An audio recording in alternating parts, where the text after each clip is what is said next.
rebondir sur la question qui a été posée par à l'université d'été. Je crois que c'était, est-ce que s'il y avait un test fiable, est-ce que vous voudriez savoir à 90%? Je vous rappelle que les Canadiens, il y a 25 ans, ont posé la question pour la maladie de Huntington en disant, si on découvre le gène de la maladie de Huntington, est-ce que vous voudriez faire le test? Il y a 80% qui ont dit oui.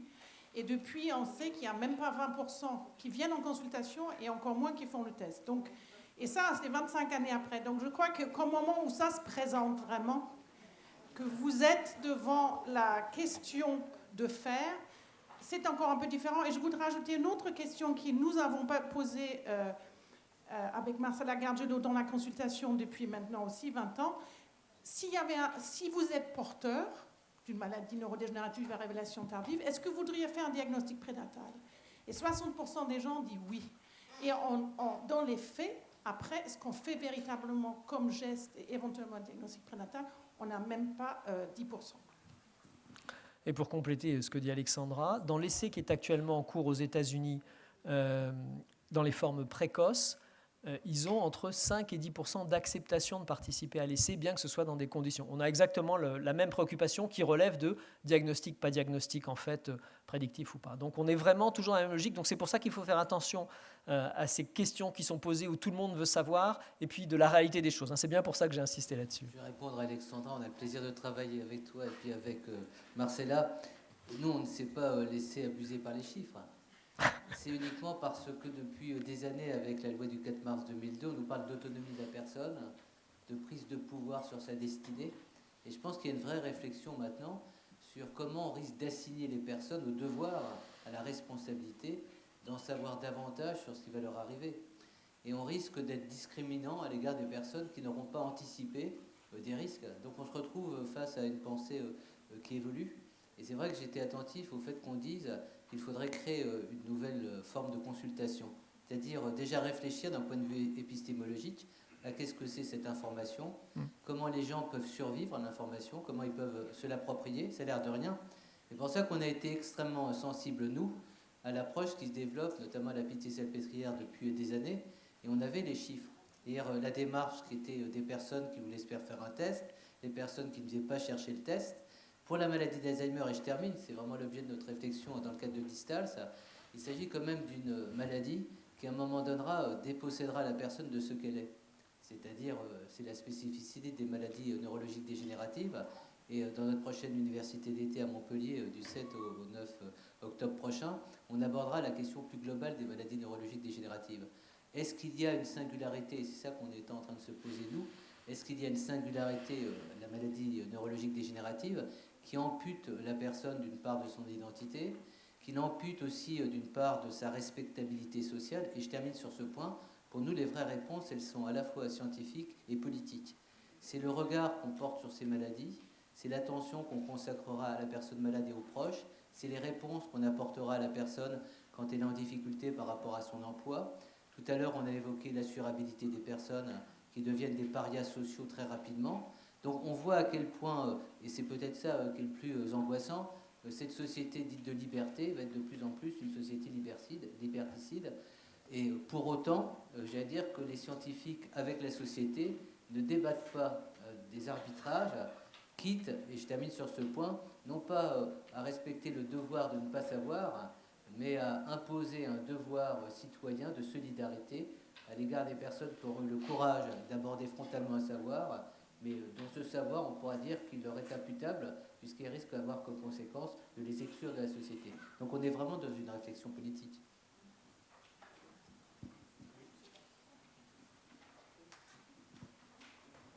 J'aurais voulu savoir s'il y a eu des recherches sur les effets du diagnostic précoce sur le déclenchement de la maladie. C'est-à-dire, est-ce que sur la maladie d'Alzheimer, par exemple les maladies familiales, quand on a fait le diagnostic et qu'on l'a annoncé, est-ce qu'on note une différence dans le déclenchement de la maladie? Sur l'Alzheimer, je ne saurais pas vous dire. Je ne sais pas, peut-être sur le Huntington, mais je pense sur l'Alzheimer, non. Il n'y a pas d'élément... l'idée psychologique d'avoir la maladie, la connaissance de la maladie accélère-t-elle l'apparition? C'est ça, en gros, la question. Je n'ai pas vu d'études là-dessus. Alexandra? Ouais. Oui, on a fait une étude qui s'appelle PAN, justement pour... répondre à cette question qui nous est beaucoup posée en consultation, mais si je sais, si je suis, est-ce que je ne vais pas commencer plus tôt? Et le problème, c'est comment déterminer leur âge prospectif attendu et calculer à ce moment-là, quand on les voit en prospectif, s'ils s'approchent de cet âge-là ou s'ils sont loin. Dans la maladie de Huntington, où on peut calculer avec le nombre de CAG qui est très déterminant un âge approximatif, mais qui n'est que approximatif, on a vu que c'était effectivement plus tôt quand on savait. Mais le problème dans cette histoire, c'est probablement la formule avec laquelle cette estimation d'âge de début a été calculée.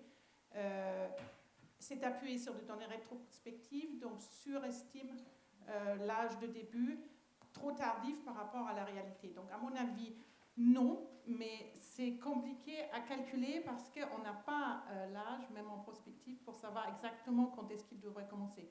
Mais on a essayé de le faire et ça va être publié bientôt. Je crois que dans votre question, il y a le problème de deux choses. Il y a l'évolution de la maladie elle-même, qui est là de toute façon, même au plus tôt du diagnostic qu'on pourra faire, et puis l'apparition des symptômes ou la perception que les gens en ont. C'est le principe des gens qui fréquentent les consultations mémoire et qui ont en gros pas de troubles, mais dès qu'ils ont oublié quelque chose et comme ils ont vu à la télé qu'il y avait ça, ils viennent nous voir en disant ben voilà, qu'est-ce qu'on a? Généralement on les rassure, mais voilà, le processus est de toute façon déjà engagé. Alors est-ce que c'est un signe précurseur? Est-ce qu'il le fait un peu plus tôt? Il y a une telle variabilité clinique qu'il n'y a pas de relation de cause à effet qui puisse être mise en évidence de manière simple si jamais elle existe. Alors, c'est juste une information pour répondre à cette question dans le champ de la cancérologie à propos de ce qu'on appelle donc des prophéties autoréalisatrices. Et donc, dans le cas du cancer du sein, effectivement, ce qu'on a observé, c'est que les personnes à qui on prédisait un risque augmenté d'être atteint d'un cancer du sein passaient plus de mammographie, les passaient plus tôt. Et donc, ce qu'on avait, c'est une avance au diagnostic qu'on pouvait interpréter comme une augmentation de risque. Donc, au point de vue méthodologique, c'est un peu complexe de faire la différence entre l'apparition de la maladie et une anticipation du diagnostic de la maladie liée à la mise en place de protocoles particuliers de surveillance. Voilà, je crois qu'on termine la matinée sur cette tension éthique tout à fait caractéristique qui est possession ou dépossession. Est-ce qu'on élargit le champ des pouvoirs des personnes grâce à la connaissance, ou est-ce que l'accès à cette connaissance peut, comme l'a dit Emmanuel il y a quelques instants, induire une dépossession? Alors, on va arrêter là pour ce matin. Notre timing est extrêmement serré parce que nous devons libérer l'amphithéâtre à 17h. Donc, je vous demande d'être de retour à 13h30 très précisément. Et nous commencerons à 13h30 très précisément avec les comptes rendus, controverses et débats des travaux de cette année. Merci beaucoup et à tout à l'heure.